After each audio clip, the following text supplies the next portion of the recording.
Hi. Assembly ఎన్నికల ముందు Bengal tigress Mamata Banerjee సరికొత్త అస్త్రాలను బయటకు తీస్తున్నారు.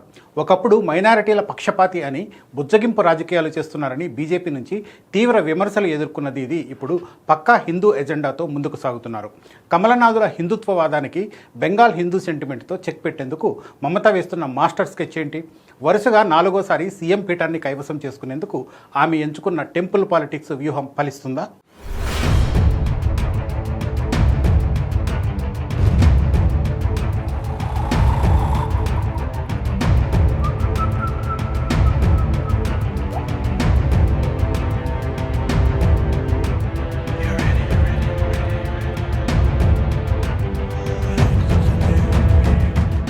పశ్చిమ బెంగాల్ రాజకీయాల్లో ముఖ్యమంత్రి మమతా బెనర్జీ ఎప్పుడూ ఒక సంచలనమే.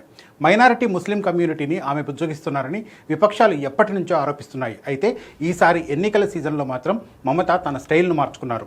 ఏడాది కాలంగా బెంగాల్ నలుమూలల హిందూ దేవాలయాల నిర్మాణాలు, అభివృద్ధి ప్రారంభోత్సవాలతో ఆమె జోరు పెంచారు. వాస్తవానికి మమతా బెనర్జీ కాళీమాతకు పరమ భక్తురాలు. కాళీఘాట్లోని ప్రసిద్ధ ఆలయానికి సమీపంలో ఉన్న తన ఇంట్లో ప్రతి ఏటా సొంతంగా కాళీ పూజలు నిర్వహిస్తూ ఉంటారు. కానీ తన వ్యక్తిగత విశ్వాసాలను, భక్తిని రాజకీయ వేదికలపై ఆమె ఎన్నడూ ప్రదర్శించలేదు. 2019 తర్వాత బెంగాల్పై బీజేపీ గట్టిగానే ఫోకస్ పెట్టింది. టీఎంసీకి బలమైన రాజకీయ ప్రత్యర్థిగా ఎదగడం మొదలుపెట్టింది. అప్పటి నుంచే మమతా వ్యూహం కూడా మార్చింది. బీజేపీ హిందుత్వ బ్రాండ్ను ఎదుర్కోవడానికి బెంగాల్ హిందూ సెంటిమెంట్ను ఆమె ఆయుధంగా మార్చుకున్నారు.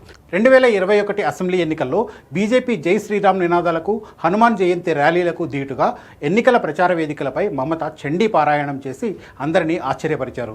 బీజేపీ శైలికి బెంగాలీ సంస్కృతితో సంబంధం లేదని చెప్పడమే మమత వ్యూహం.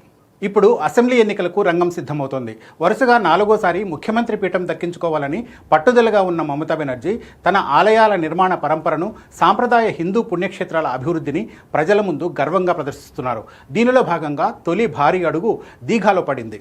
ఒడిశాలోని పూరీ జగన్నాథుని ఆలయ నమూనాలో సుమారు 250 కోట్ల రూపాయల వ్యయంతో రాష్ట్ర ప్రభుత్వమే ఒక భారీ జగన్నాథ గుడిని నిర్మించింది. ప్రభుత్వ నిధులతో మతపరమైన కట్టడాలను నిర్మిస్తున్నారంటూ మమతపై విమర్శలు వస్తున్నా ఆమె పట్టించుకోవడం లేదు. పైగా ఇది రాజకీయంగా టీఎంసీకి భారీ లాభం చేకూర్చుతుందని భావిస్తున్నారు.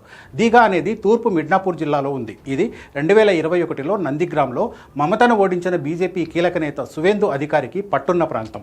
వజ్రాన్ని వజ్రంతోనే కోయాలన్నట్లు ప్రత్యర్థి ప్రాంతాలని సవాల్గా తీసుకున్నారు మమత. కేవలం జగన్నాథ ఆలయమే కాదు, 2025 డిసెంబర్లో సిలిగురిలో మహాకాల్ ఆలయ నిర్మాణం కోసం ఒక ట్రస్ట్ను ఏర్పాటు చేశారు. అలాగే మకర సంక్రాంతికి లక్షలాది భక్తులు పుణ్యస్నానాలు ఆచరించే గంగాసాగర్ వద్ద డెల్టా ద్వీపాలను కలుపుతూ భారీ వంతెన ప్రాజెక్టును దీదీ ప్రారంభించారు.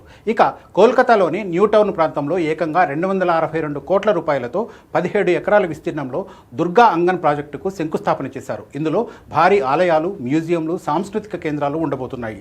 ఇది మైనారిటీల బుజ్జగింపును కప్పిపుచ్చుకునే వ్యూహం కాదని, దుర్గా పూజకు యునెస్కో ఇచ్చిన గుర్తింపుకు గౌరవమని మమత సమర్థించుకున్నారు. ఇక బెంగాల్ అతిపెద్ద పండుగ దుర్గా పూజకు ఇచ్చే ప్రభుత్వ నిధులను సైతం భారీగా పెంచారు. రాష్ట్రంలోని దాదాపు 40,000 దుర్గా పూజ కమిటీలకు ఇదివరకు ఇచ్చే 85,000 రూపాయల ఆర్థిక సాయాన్ని ఇటీవలే 1,10,000 రూపాయలకు పెంచారు. రాష్ట్రంలో 27% ఉన్న మైనారిటీ ముస్లిం ఓటర్ల కోసం స్కాలర్షిప్లతో పాటు వివిధ అభివృద్ధి కార్యక్రమాలు చేస్తున్నప్పటికీ మెజారిటీ హిందూ కమ్యూనిటీ ప్రయోజనాలను తాను ఏమాత్రం నిర్లక్ష్యం చేయడం లేదనే సంకేతాన్ని ప్రజల్లోకి తీసుకెళ్లే ప్రయత్నం చేస్తున్నారు. హుమయూన్ కబీర్తో పాటు ఐఎస్ఎఫ్, ఎంఐఎం లాంటి పార్టీలు ముస్లిం మైనారిటీ ఓట్లను చీల్చేందుకు చేస్తున్న ప్రయత్నాలను మమత పసిగట్టారు. ప్రమాదాన్ని ముందే ఊహించి తన మూలమైన బెంగాలీ హిందూ ఓటు బ్యాంకును ఏకీకృతం చేసే పనిలో పడ్డారు. మరి పక్కా ప్రణాళికతో దీదీ ప్రయోగిస్తున్న ఈ సాఫ్ట్ హిందుత్వ అస్త్రం ముస్లిం ఓట్ల చీలికను తట్టుకుని ఆమె 4వసారి గద్దెనెక్కిస్తుందా? Let's wait and see.